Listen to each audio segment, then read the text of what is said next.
Bismillahirrahmanirrahim. Welcome to the Cantor Publishers video lessons. Before starting the lesson, dear students, you must have with you class 8 English textbook. We are going to start our lesson from unit 3, the daffodils. SLOs of this lesson are identify and demonstrate function and use of relative pronouns, which, who and that. Demonstrate use of question words. I hope you are familiar with the interrogative pronouns and the relative pronouns, in which we ask question. We start the sentence in form of question by using the word like what, which, who, whom and whose. Now let's start from page number 41 of your textbook. Interrogative pronouns. Interrogative pronouns can also be used as relative pronouns, which may be found in questions or indirect questions. You will know for certain that a pronoun is classified as an interrogative when it's used in an inquiring way, because interrogative pronouns are found only in question and indirect questions. The 5 interrogative pronouns are what, which, who, whom and whose. What used to ask question about people or objects. Like the examples are, what do you want for dinner? I wonder that we are doing tomorrow. What is your friend's name? What time are we supposed to be there? So these are the questions with the word what. Starts with the what. And the which here, which used to ask question about people or objects, like which color do you prefer? Which of these ladies is your mother? She asked which train to take. Which seat would you like? The who used to ask question about people. Always remember that. We use who to ask question about people only, not object. Which is for object and people both here, or what is for both object and people. आपने ये याद रखना है कि what और which जो है लोगो और objects दोनों के लिए यूज होगा, लेकिन who जो है सिर्फ people के लिए यूज होगा. जैसे कि who is that? Who was driving the car? I'm wondering who will be at the party.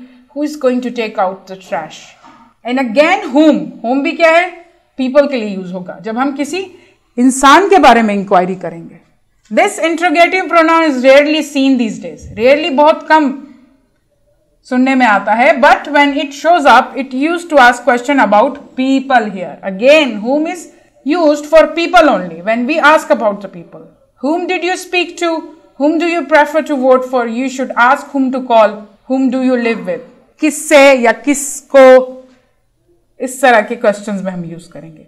And whose used to ask question about people or objects, always related to the possession. Possession किसी चीज की ownership हो, जब आपके पास आप कुछ चीज possess करते हो. For example, I possess this pen. क्या है? मेरी पोजेशन में है, मेरी ऑनरशिप में है, मैं इसकी ऑनर हूं पेन की, तो क्या होगा? पोजेशन शो होगी. Whose sweater is this. अब यहां पर जो है पोजेशन पूछ रहा है कि ये स्वेटर किसका है. Who is the owner of this sweater? To whom this sweater belong. Relationship show करता है पोजेशन. पोजेशन हमेशा रिलेशनशिप शो करता है टू प्रोनाउंस के दरमियान और नाउन्स के दरमियान, और ऑनरशिप और पोजेशन शो करता है. Whose parents are those? ये किसके माँ बाप हैं? I wonder whose dog knocked our garbage can over. Whose phone is that? So it can be both about people and objects. Whose. In some cases, interrogative pronouns take on the suffix ever, and a few can also take on the old-fashioned suffix soever, which is rarely seen in writing these days. Suffix मतलब जो हम किसी भी word के end में 2 letters का इजाफा करते हैं या एक syllable का इजाफा करते हैं, उसे हम suffix कहते हैं. जैसे कि ये word है quick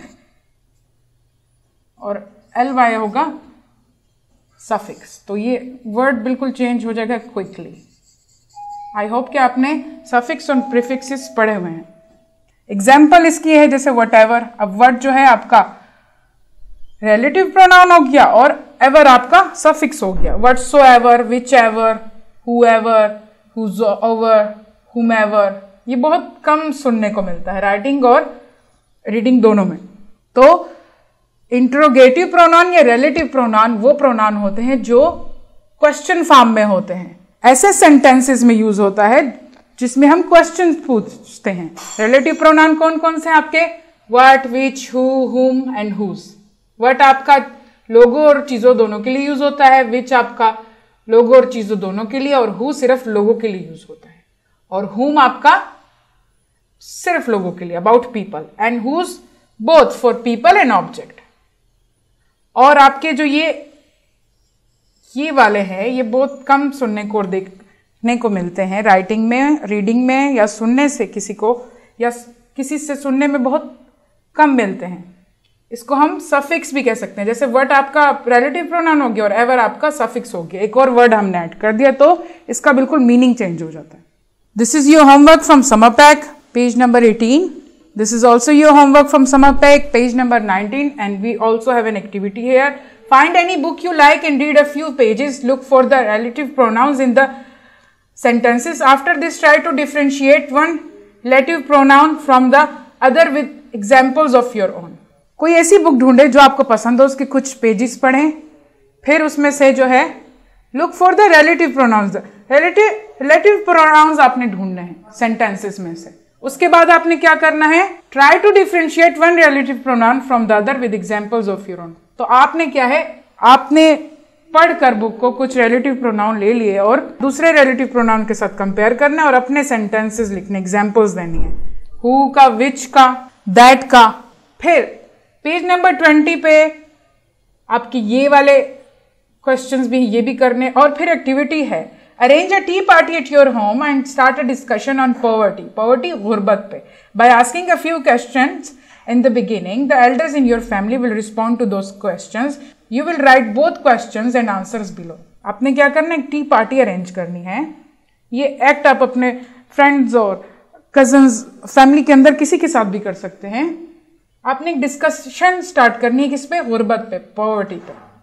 और फिर आपने उनसे कुछ सवाल पूछने हैं। द एल्डर्स अपने बड़ों से सवाल पूछने हैं, फिर वो आपके क्वेश्चंस को क्या करेंगे? रिस्पॉन्स करेंगे, आंसर करेंगे। आपने दोनों क्वेश्चन और आंसर दोनों लिखने हैं। जो क्वेश्चन आप उनसे पूछेंगे वो भी लिखना है और जो उनका आंसर होगा वो भी आपने लिखना है। I hope dear student you have enjoyed my lesson. Thank you.